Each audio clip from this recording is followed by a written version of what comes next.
In this video, we're going to do a brief overview of European colonization of Africa and just kind of set the stage for the document work and the discussions that we're going to have in class over the next couple days. So let's talk about African colonization. In 1875, 10% of Africa was colonized, only 10%. 10 years later, or even, it says 1900, but really only 10 years later, 90% of the continent is colonized by Europe.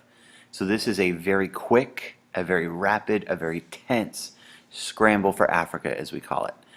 So the scramble for African territory begins in 1879 when Henry Stanley, the same explorer who found Dr. David Livingstone, claims Congo for King Leopold II of Belgium, and this kicks off the whole scramble. By the way, Congo, 80 times the size of Belgium. So keep that in mind. I want you to brainstorm between now and class. Why do you think Belgium, a tiny country that we barely ever talk about so far in this course, is able to take a colony and control a colony that's 80 times the size of the mother country? So let's talk about Belgian Congo for a second. Belgian Congo was actually Leopold's personal colony. So it wasn't actually controlled by Belgium as a country, but rather it was his personal colony for which he was, well, I'll let you be the judge. At first he says he would use it for research. Remember, this is a time period of lots of new medical advances, Joseph Lister, Louis Pasteur, so Leopold says he wants to use this as a research colony, as a place to research diseases and possible treatments and medicines for those diseases. What actually happens is he uses this to make money, to make a personal profit. There's a lot of resources like rubber, for example, and diamonds and gold.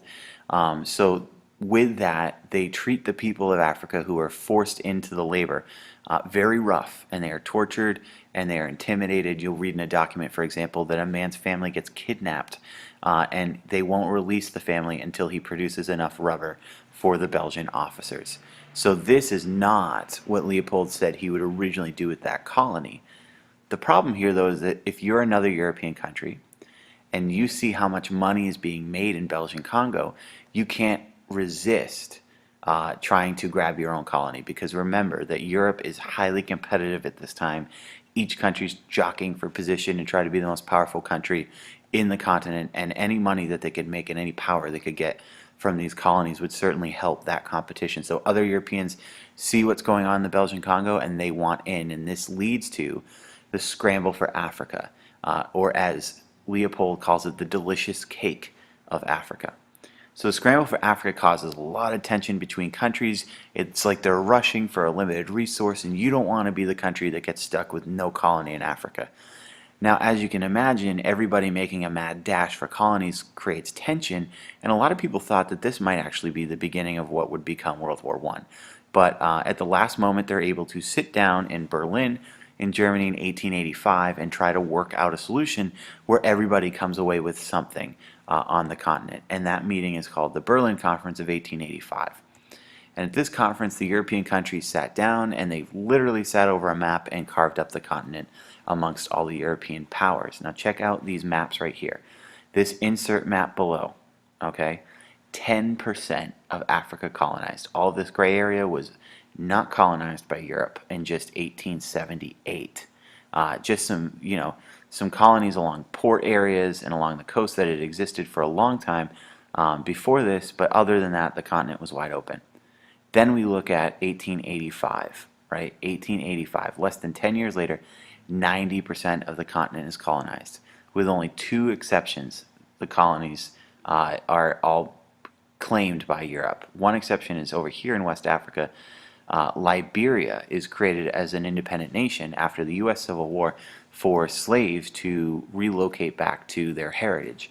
And over here in the Horn of Africa is Ethiopia, and we'll talk about them in a minute, but they're able to resist colonization. Everybody else is colonized. By the way, no Africans at this meeting. These African people did not have a say over whether or not their nations would be colonized and how that would go down.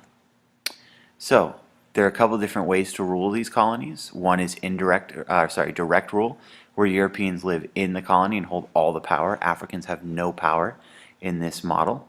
And then there's indirect rule, where local people are allowed to rule in the colony and answer to the mother country. Don't be fooled. This doesn't mean that local people had a lot of rights. It just meant that they were given a little bit of power, even if it wasn't real power. At the end of the day, the mother country still called all the important shots in the colony. And then there's also the issue of assimilation. In Algeria, for example, the French tried to assimilate Algerians into French culture, and they are met with resistance.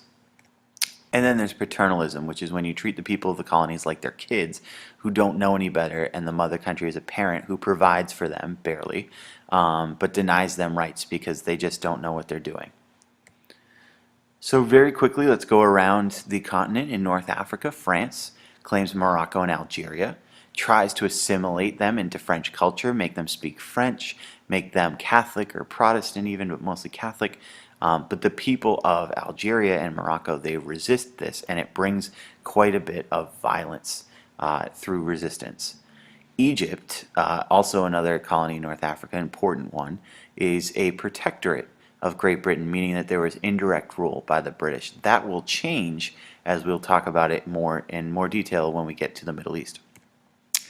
More colonies, all of sub-Saharan Africa, so anything south of the Sahara Desert is colonized. Local leaders cut deals for some power, but again, it wasn't really a big deal. Not a lot of decisions being made by them that are important. People are abused, they are denied their rights, and we'll see many examples of that in the primary source documents in class. All the while, Europeans are making a lot of money off their African colonies because there are new markets for them to sell their manufactured goods, but also because of the raw materials that they're able to take from the continent. Ethiopia is the one example, and we'll talk about this more in class, but King Menelik II is able to resist Italian occupation for two reasons. One, he knows the geography very well, and he lures the Italian army into the mountains and then attacks them guerrilla style. And when he does that, he uses modern weapons that he is able to buy from France and Russia. So by doing so, he's able to resist Italian occupation, at least for the time being. South Africa is an interesting situation because before the Conference of Berlin, it was already settled by Dutch Boers who were farmers, and they had been there for quite some time. They clashed with the Zulu, the local people of South Africa, but this gets an interesting spin when Great Britain is given South Africa at the Berlin Conference. And especially, this becomes especially tense when it is discovered that there are a lot of diamonds and lots of diamond mines and diamond fields in South Africa. And this leads to the Boer War, which is a war between the British and the Boers with the Zulu caught up in the middle.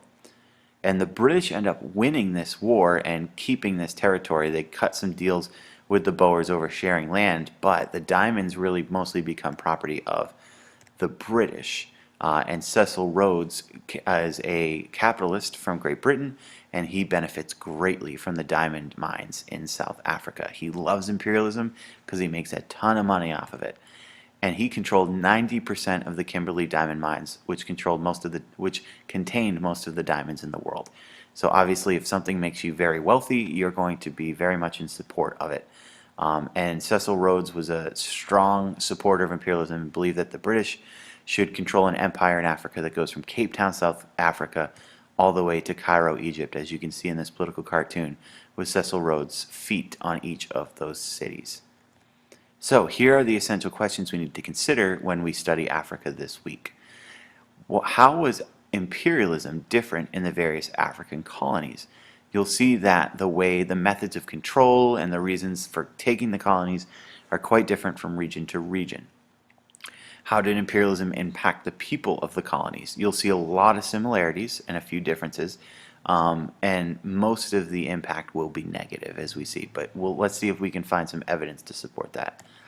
And then lastly, what, if any, obligations did the Europeans have to the people of Africa? Something that you may notice as we go along is they're not necessarily providing infrastructure. They're not providing an education. So what is the benefit, if any, for the people of Africa? Or at least, what is the benefit from the perspective of the Europeans?